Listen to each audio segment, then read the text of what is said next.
मध्ये ॲप्लिकेशनमध्ये आपण resume ॲप्लिकेशनमध्ये stock आणि इन्सेंटिव्ह असे चेक करू शकतो ते पाहूया. प्रोडक्टमध्ये गेलो. प्रोडक्टमध्ये पर्टिक्युलर सेगमेंटमध्ये जातो. रेफ्रिजरेटरमध्ये जातो.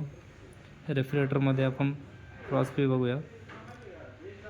आता जेव्हा हाय एंडवाला स्टॉक असेल, जास्त स्टॉक जेव्हा असेल आपल्याकडे अवेलेबल, तो पहिल्यांदा इथे फर्स्टला होईल.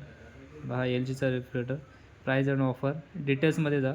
डिटेल्समध्ये गेल्यानंतर चेसिसमध्ये आपण एस म्हणजे स्टॉक, अर्निंग म्हणजे इन्सेंटिव्ह.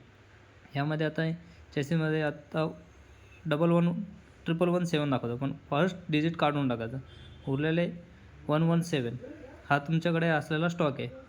सेम ॲज ए इन्सेंटिव्हमध्ये पण फर्स्ट डिजिट काढून टाकायचं. 8 काढले 150 त्याच्यावर इन्सेंटिव्ह आहे. सेकंड थिंग आपण स्टॉक चेक करूया कुठे कुठे काय आहे.